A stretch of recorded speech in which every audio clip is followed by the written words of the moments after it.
the shirt. It's just a little loose. That's why. But I've been hitting the gym lately, so I feel like I'm getting bigger. Eating protein. For real? I'm starting taking creatine too. You don't look bigger though, bro. I'm telling you, it's a shirt. Okay, so there we go. It's been a minute, but it's my pleasure to have you here. I thought since we had a break since, holy shit, last time we dropped an episode was like, I don't know. So yeah, it's been a couple months. So I thought the best idea to start again is to bring you on. So welcome. Thank you for coming.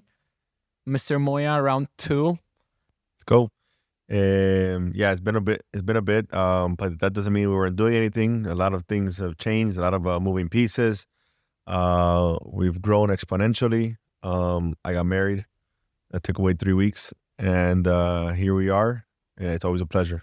Yeah, that was my first question. So last time we recorded the episode, it was like February. So it's been 6 months. So what has changed since last time, apart from you getting married? Let's get into the details, nitty-gritty. Extremely focused. My level of focus has risen dramatically. My level of execution, like just going with things and let's go for it, has gone up. I feel like I've been able to put a better team around me to get things done. And I just want to, at this point right now, just eat it all, So whatever's coming our way, the bigger you get, what I've noticed is a lot more opportunities start coming your way, which is good and bad because you got the dumb stuff that comes, and then you got to kind of learn how to cut it off. Stuff. At whatever stage you're at, there's always the dumb stuff that comes up. So at this level, I've noticed lately that a lot of the dumb stuff has been coming up. And at times I could be maybe, a little too trusting and I don't want to say gullible because I'm not an idiot or I'm not a gullible person, but I do believe in stuff. And I feel like failing is a big part of success. And in this case, you have to try to see if something's going to work. But you also over time start learning the best approach to projects and new things that people want to do. So here we are. I have a lot of things on the plate right now. I'm happy about it. You got to be extremely focused though. It's not, if you make people think that it looks easy, it's not easy though. Yeah, I agree. I mean, you mentioned that, it's about failing, taking lessons, fixing everything. If you think about it, no one has ever done it before.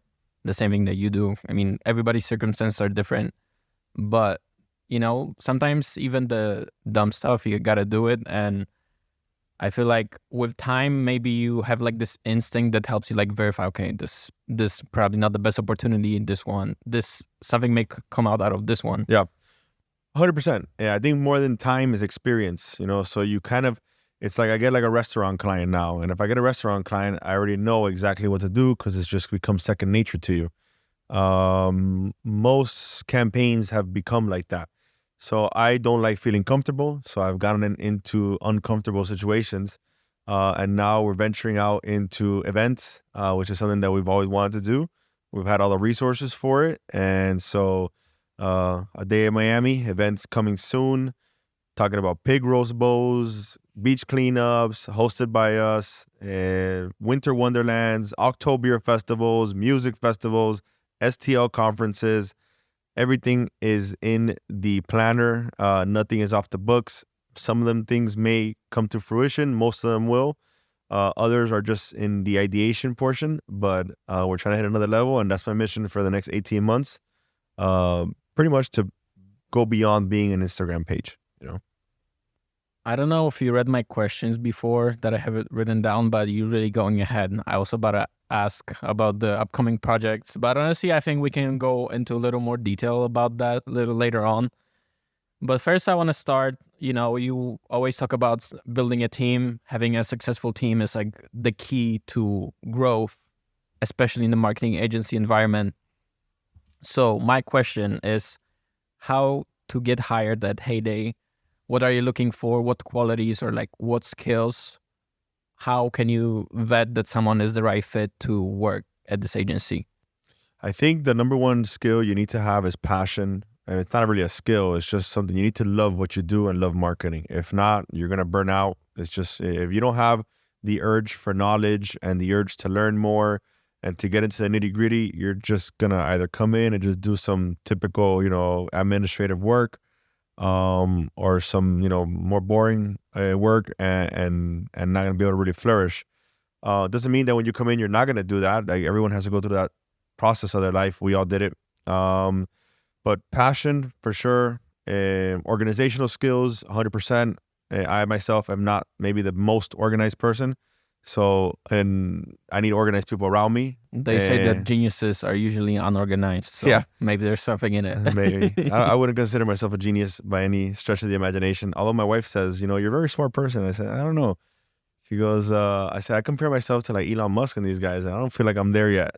They are exceptions for sure, but like everybody, I feel like everybody is smart in some way. I was always thinking, for example, myself, that I'm not a creative person. But when I thought about creativity, I was thinking about, like painting, drawing, whatever, like visualizing something. But then I realized there are like other realms of creativity.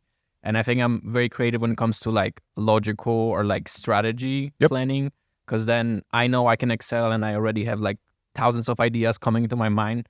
So I think with creativity and like wisdom and being smart, it comes in many different ways. Yeah, well, that creativity is, talking about that is extremely important to have an agency. You can't be cookie cutter here. This industry is very dynamic. It changes every day.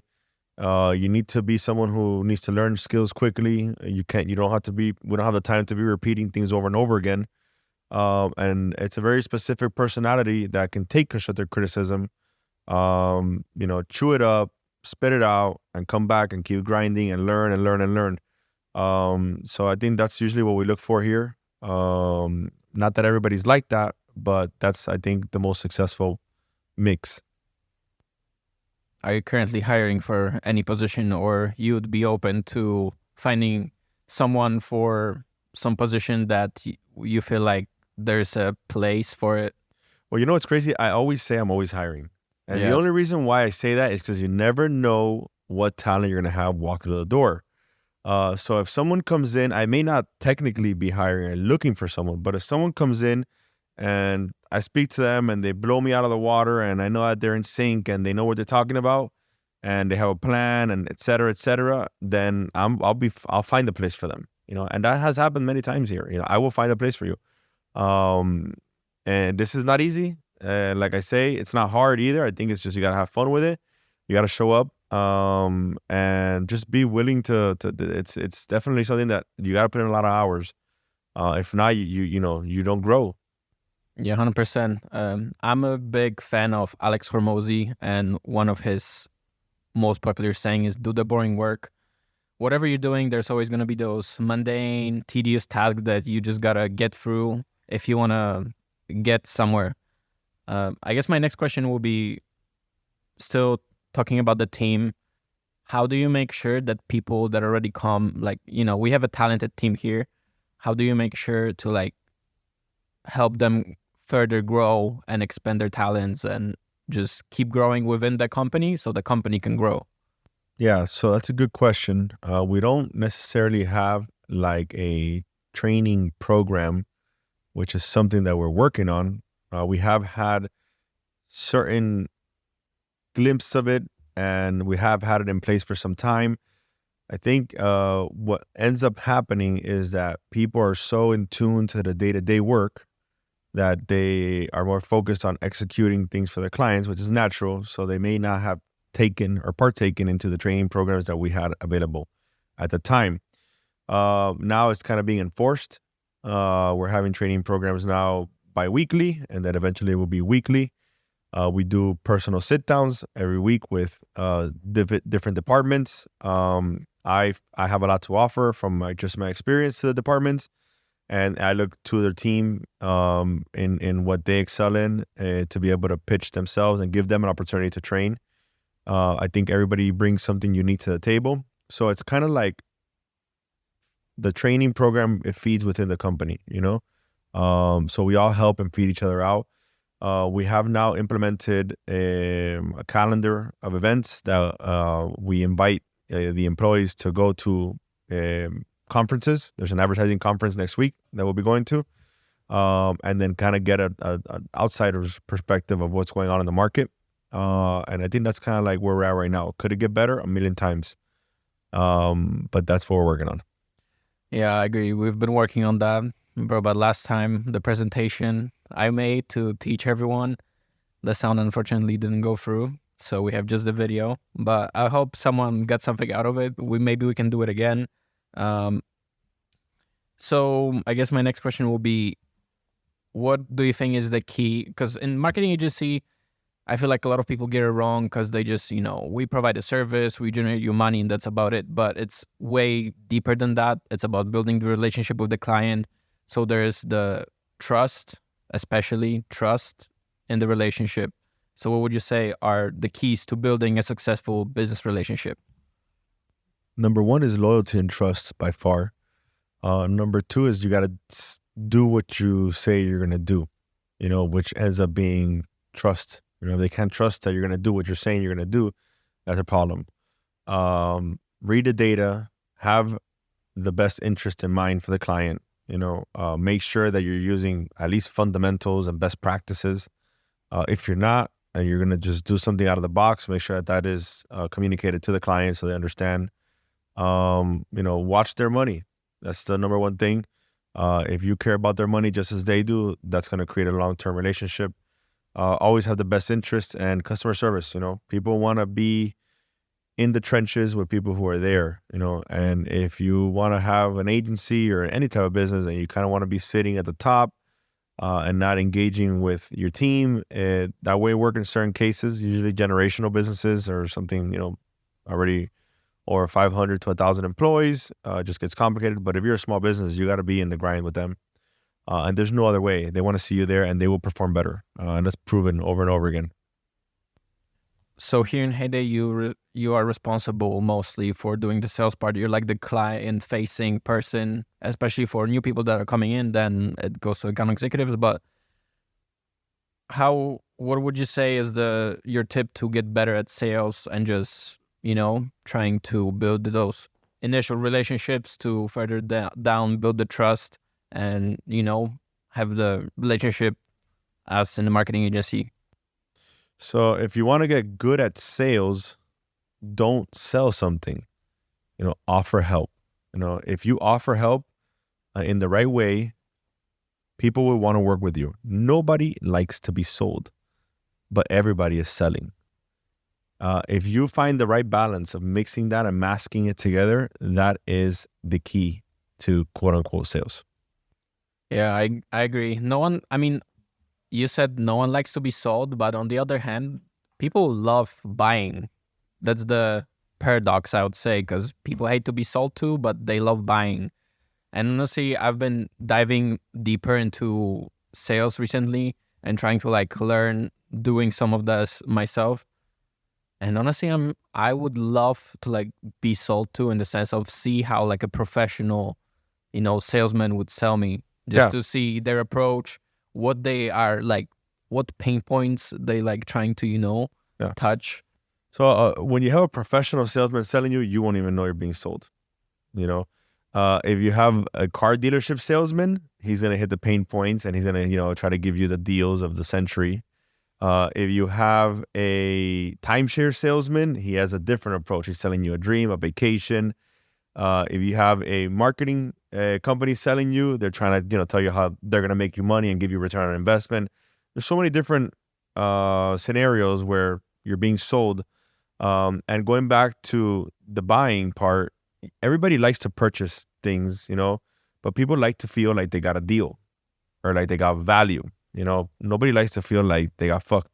So if you're in a position where you're buying something, you may think, oh, I saved $200, but you just spent $600, so technically you didn't save anything. You just spent $600. But if I'm able to translate and make you feel like you saved money and you're happy with it, and it ends up being a good product and it's working out, then it's a win-win situation for everybody, which is usually what you look for. You look for it to be a win-win situation across the board. Yeah, 100%. And I agree. People want, like you said, people want to get a deal, but also there needs to be some kind of value so they know that the money was worth the purchase. Because for example, let's say in the marketing agency environment, you offer I know Google Ads, you can generate them $20,000 for like $2,000, then like it's totally worth the money because the value is there. Yep. And it's all about like caring about the other person, I think, and just making sure that the value is there and everybody is winning. Yeah, no, 100%. Okay, so now let's put Heyday aside a little bit. The other thing that you do is the A Day in Miami page, as you can see in the background right now. So A Day in Miami is already at like almost 400K followers. That's a lot. What would you say, what are the secrets of growing a community page? Content. That's the hardest part. You have to put out content. I put paid media into it, and strategic partnerships will help you go a long way. Influencer collaborations will help you go a long way. And in the beginning, it's just, doing a bunch of stuff for free pretty much, until you just kind of get to a point where you can monetize it. I think we're there now and it's working well, but I don't want to be a page. We don't want to be a page. That was never the vision from the get. Vision for the get was to go beyond that. We don't see the other pages in the community or even influencers as competitors. Our competition is, traditional media. We're trying to fight for the same eyeballs. We're just trying to pitch things in a different light, in a different way. I do want to get more involved with the community, so we're working on events that are, more community driven. I don't think I ever asked, or I don't think you ever shared this, but what was the reason behind starting A Day in Miami, and like how did it even start?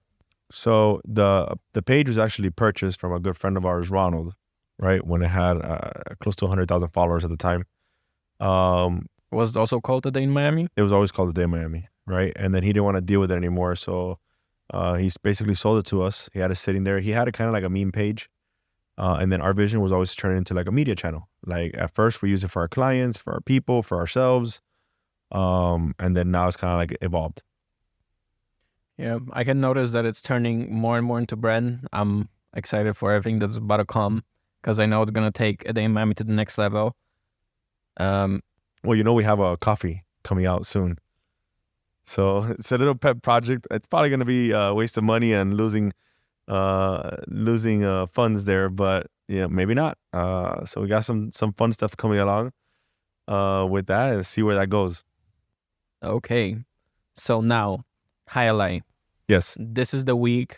The first game of the season is coming out, and this season is, I feel like, highlight in the last 2 years has already progressed so much, and now I feel like a big turning point will be Jorge Masvidal and Udonis Haslem becoming the team owners. And I know you played a part in that. So tell me the process. What does it take to have such an icons of UFC and NBA become owners of the team and just, contribute to the growth of the sport? So I think number one is relentlessness. You're always going to get hit with a shut door when you're asking. And that happened to us month after month after month. So being relentless in them giving us the opportunity to pitch them was crucial. Okay. Another big opportunity or another important scenario when you're talking about something at this level is timeliness. Coincidentally, timeliness was on our side, which both happened to retire. Okay. The league is meant to have at least locally, Miami icons driving it to its next level, which will flourish and evolve. The sport itself is phenomenal. It's high action. At first, it's a little bit harder to understand, but once you get the flow of it and you meet the players and you get what's going on and you start understanding the game, it's extremely exhilarating. It's a very fun game, extremely difficult to play. I've been on the court, on the fronton. I've seen the videos. You get gassed out in 3 or 4 throws. You need talent. You need to be in shape, and you need to be an agile person.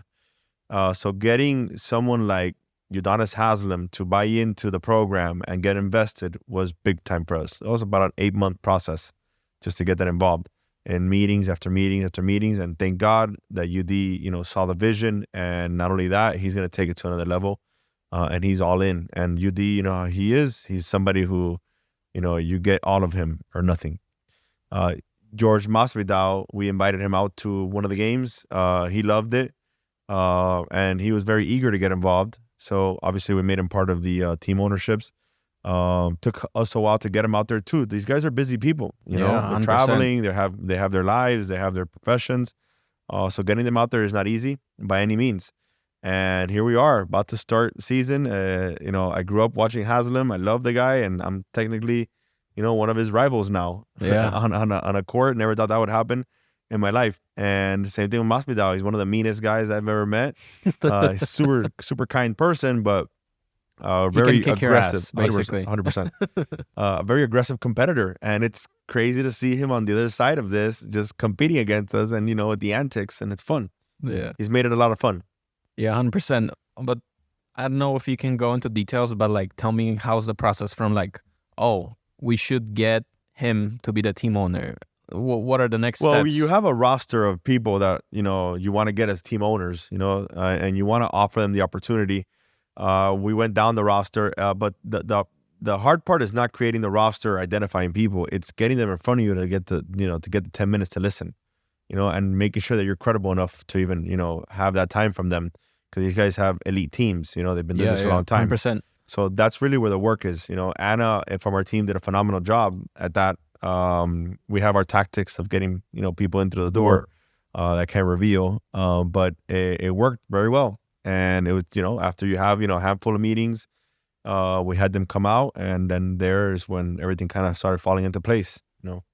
What would you say for them was like the biggest selling point? Let's say it. What was the reason that they actually decided to join and not just? Yeah, I think it's the ties to South Florida, to Miami. That's one of the bigger things. The trajectory of the league, the way it's well organized and ran by Scott and his daughter, and that big team that they have down there at Highlight, the Fronton, and opportunity. You know, there's a big opportunity here. It's in its early stages, despite it being a sport that's been out for decades. This format of Highlight is what it takes to get this sport to become mainstream again. We were just recently announced now to be on DraftKings, so that's big time. Oof. You know, you can now bet Highlight on DraftKings. You know, you can bet on the Chargers if you like. I'm not supposed to say that, but and Maybe we'll cut it out. yeah, and it's hard. It's not easy to get them there, but we got them there, and then the client in this case, that's client partners are super happy. We're super happy. They're super happy, and it's, again, going back to everything, it's a win-win-win for everybody. Yeah, definitely gonna be an exciting season. Hopefully, everything is gonna go right. But hopefully, Masvidal won't be pissed off or something at Break someone's leg. Yeah, or maybe just step into the front on himself. Yeah, it's exciting. The first game is this Friday, right? Yeah, tomorrow. Wait, is it Thursday? Today's Thursday. Oh shit, I thought it's Wednesday. Okay, whatever. So talking about that, you touched on this a little bit in the beginning. So tell me about any exciting projects coming up that you have in plans and that you can maybe give a little bit of details. Yeah, so the exciting projects we have right now going on is all being powered by the A Day in Miami portion of the business. I guess that's what's exciting. We're planning an October festival.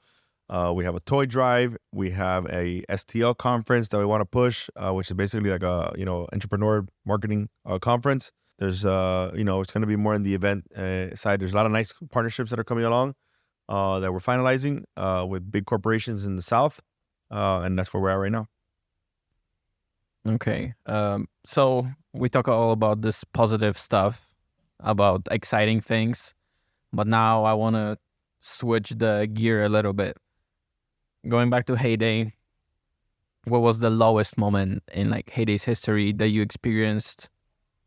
What happened, why, and how you got out of it? I'm really trying to think, but I don't think we've had like a lowest moment like that, and I think it has a lot to do with I'm always an opportunistic person. So I don't really feel like we ever had like a lowest moment. I've always think we've always been on a gradual, consistent growth campaign. I don't think we've never been like down and up. It's always Yeah. kind of been like just, growing. Maybe just a little bit sometimes. I mean, I'd probably say COVID, if anything, but but that didn't really affect us too much. The first 30 days of COVID, we're kind of like freaking out, but that didn't really affect us too much. Yeah, I could see that. I mean, the beauty of marketing agency is that most of it is digital, but like you're still working, especially Heyday works with a lot of local businesses, so I could see how this could impact the operations. But yeah, that's why do you think what made the Heyday not have those big losses or like big down moments? What could contribute to that? Relentlessness, consistency, just keep going, don't stop. Intuition, creativity, see outside the box, as cliche as that sounds. Look for other opportunities, plant seeds. You might not, people a lot of right now, they want instant gratification. The young age wants instant gratification because they've been accustomed to that.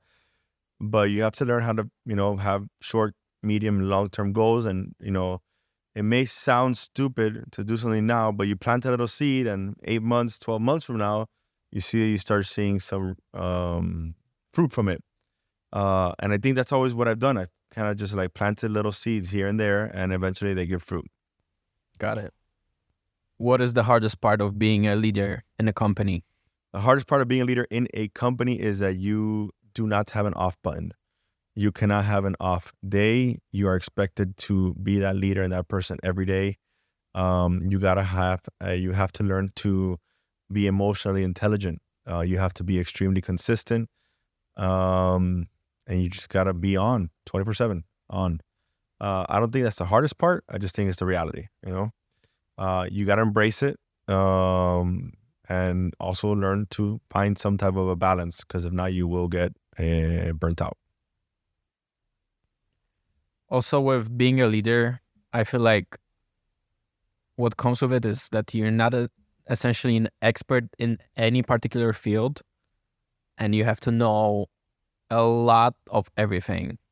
So if someone is doing a good job, but then eventually, you hire someone to take responsibility of this portion of the business that you may not be the best at, but you still have an idea of how it works. Yeah. So how did you learn about all of those areas to have an idea how it works, so then you can vet if someone is doing a good job or not?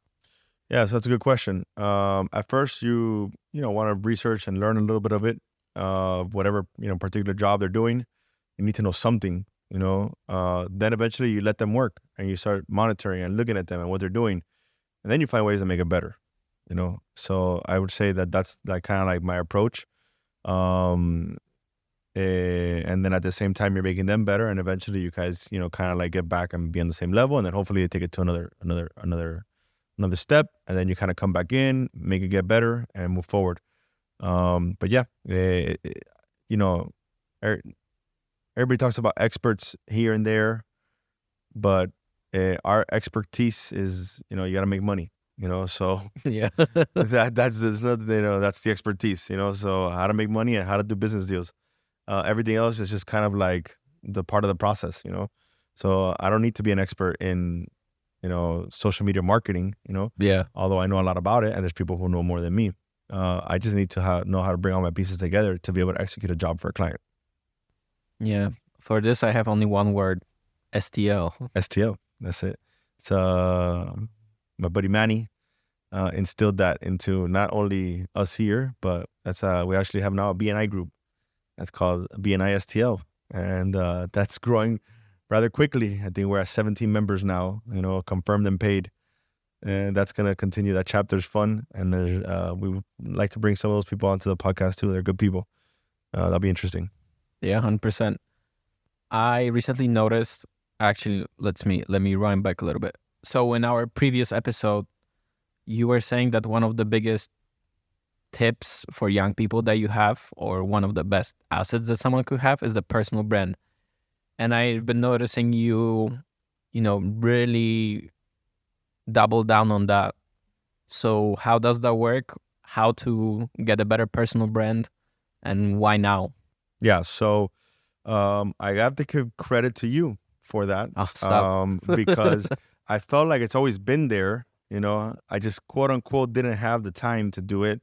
I know I've always had the personality and I do the work already, So I think, so what we were talking about earlier, putting good people around you. You need to put someone around you who can see things differently and force you to get the things done, And it's actually been pretty cool, Obviously, once you get the flow of it, now going back to what we were saying, how do you, work departments and become experts? Now you brought something new to the table. I'm seeing it from afar. I bring my experience. I'm like, okay, we can make this better like this, this, and this. And then it kind of like just goes and grows into a monster that it is. But personal brand is extremely important because people want to connect with a person, not necessarily a business. And that's what I've noticed, People talk a lot about Heyday and things like that, but usually they're associated to me, which ideally, in a perfect situation, I would like them to associate it to the team. But it's impossible to just, how do you, nobody, who's Coca-Cola, who's Tesla, 100%. as I much mean, as you Tesla actually may not be the best example because you always think of a freaking but you Elon do, Musk. but you don't know any of the people's names. I mean, true. You get me? Only So as Elon. much as you want your team to be there, there's only a certain amount of focus and time that's available in order for people to just consume, So there's always a head, and the head in this case is myself. And you always recognize your team, and that's, important.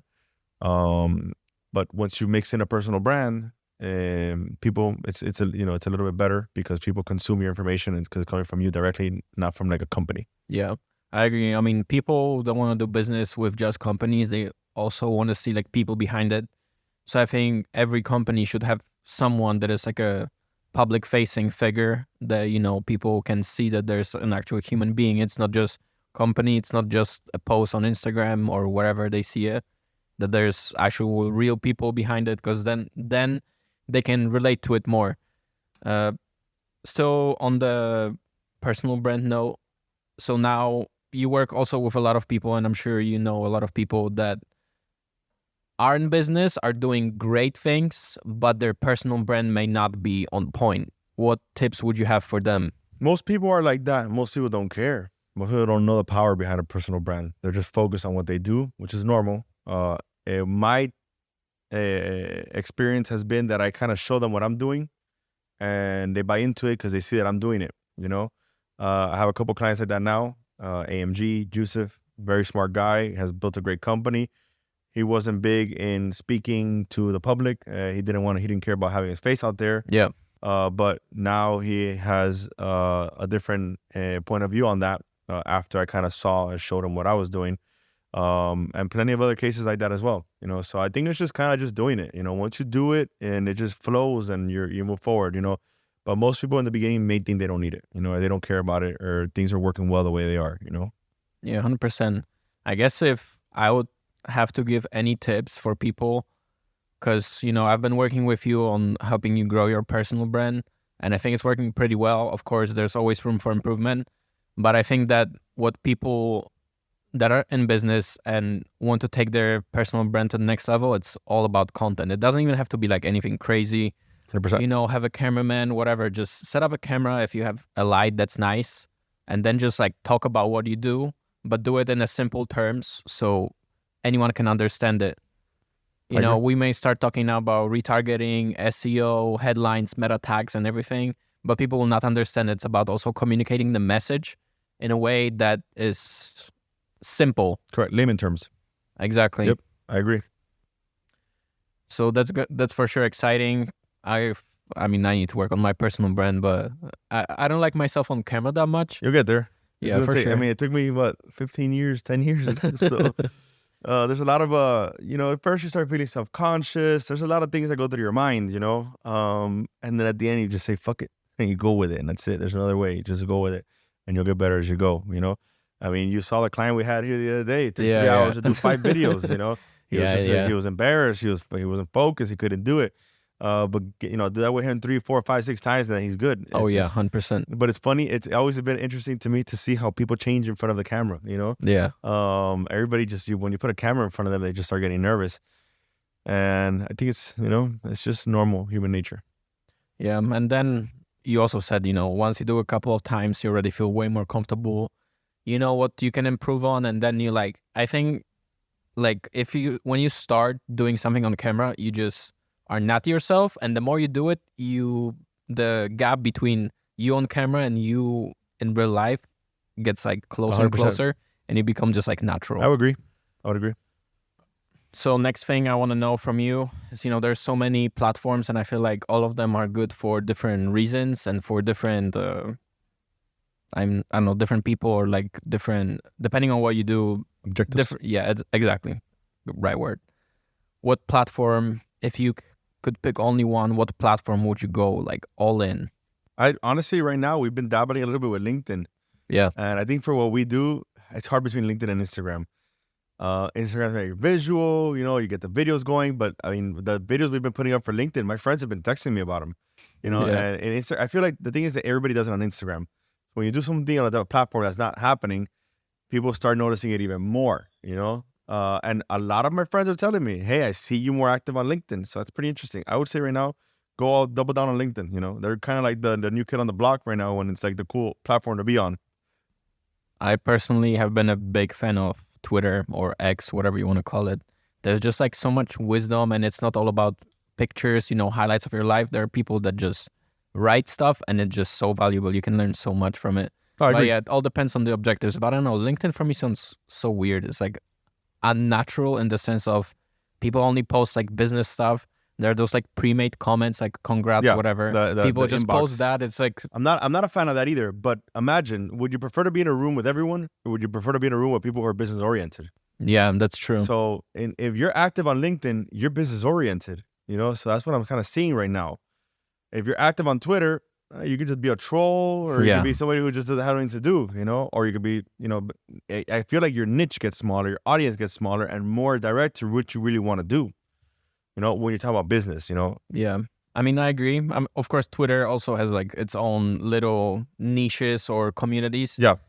But I guess the biggest point to you thinking that LinkedIn is probably the best, I guess, is the intention, because people don't go on LinkedIn just to freaking scroll. Exactly. Watch some reels, TikToks, or whatever. People go there, okay, can I make money? Yeah. Can I make money? Who can I connect with? Exactly. And that's what we're here to do. STL. They should change the name to STL. Linked STL. Yeah. Oh, by the way, I don't know, founder or CEO of whatever of LinkedIn, I'm a brother of Phi Delta Theta, and the founder or CEO was also brother of Phi Delta Theta. So if anything, I can hook you up. I don't know. Oh, cool. Let's do it. That's all I have left in the bucket list. Okay. So now let's go on more personal note. If you could live in any place in the world, where would you want to live, and why? I don't know if I could live in any place in the world. I don't know. It's hard to go, hard to say something beyond Miami, but I'd probably say I've never been. I'm planning on going at the end of the year, maybe Thailand or Japan or something. Why? I just love culture shocks, and that's probably the furthest I can get from this type of culture. I think that'd be pretty cool, just to see something different, a different part of the world that I've never been in or experienced in. I think that'd be interesting. 100%. I'm planning on going to Japan also, probably next year after I graduate and everything. But yeah, culture shock is something so eye-opening. You cannot experience it from movies or from watching shows, whatever. You just have to be there. Yeah, I love it, and I like to go to the nitty-gritty stuff. I don't like to be in a fancy hotel. Yeah, eating the fancy just food. live with the locals. Yes. Like the local. I like to go into the little hole in the wall and see the random stuff in the street and be out till 2 a.m. just cruising and people watching. And you get to really understand. I think that's the beauty of life too. There's so many different types of people in this world. Everybody living a different story, different experiences, different pains, different dreams, different goals, and when you just look around and you take a moment to see everybody around you, everyone's just trying to do the same thing and just live a good life and have a good family. And I think there's beauty in that, deep down inside, we all want the same things, we just have different ways of getting there or different means of getting there. Some more similar than others, but I think that's what's interesting about life. To me, the most fascinating thing is the human brain. How everybody just thinks so differently. But yeah, I mean, I like big culture shocks. I mean, you coming from a Latin culture, comparing, for example, to like Japanese and Asian. It's like two different worlds. I don't want to even It's know what they're crazy. saying to me. I just want to just listen to them talk Japanese. Just eat sushi. Yeah. Okay. Okay, so I guess one last thing. I have a little something for you. Oh yeah, let's see what you A got. token of appreciation. Give me a You second. know those Polish chocolates? Nah, not this time. I love those Polish chocolates though. I ate a whole bar the other day. Oh, look at this. Another book from Oh, no. Say anything. Okay, here is. Don't necessarily look how it's packed. I tried my best, but I'm not very Is this talented an when it comes to award? that. Here. All right, let me see. Is it an award? No. Let's go. Let's Cute. go. Honestly, I'm not gonna lie. He gave me the first version of this book, and I came from Christmas break with like a million ideas, and they started working, man. It's good. But this, I mean, Alex Hormozy is incredible, and the way he is able to put things on paper and in writing and make sense of them. Because a lot of It's so the stuff simple. that he says is things that I've lived through or I know that work, you know? It's just being able to put it on paper and explaining it in that fashion is phenomenal. Yeah, I agree. Thank you, my friend. I really appreciate it. My pleasure. You know, I I'll be mean, reading listen, this, and I hope you got yours already too. Yeah. I got 3. Okay, good. Because he was selling a package. I went to his virtual event, by the way. Virtual event, 500,000 people there. It's amazing. Yeah. So And we need to get to like that. also, this version, you're never going to get it anywhere else because The this is a hardcover. hardcover. It was only for the book launch. So, you know, it's like collectible. All right, so we're going to do this right now. Wait, let it record. Call came in. All right, so finalizing the podcast for Better Globally. My buddy Ben just gifted me this phenomenal book. I read the first part by Alex Hormozy. Very, very good information if you're into sales and leads and driving traffic. Listen, if you want to get more clients, get more leads, this is the book for you. This guy is the smartest business person I know. Wait. Very- Did he just say the smartest business person he knows? Yeah, I would say so. I would agree. Yeah, the way that he can put complex ideas into very simple terms that everyone understands is just amazing. I don't think anyone does it better than him. Let's get it. A day in Miami. Let's go. Finalizing the podcast for Better Globally. Buddy Ben just gifted me this phenomenal book. I read the first part by Alex Hormozy. Very, very good information if you're into sales and leads and driving traffic. Listen, if you want to get more clients, get more leads, this is a book for you. This guy is the smartest business person I know. Wait. You just said the smartest business person he knows?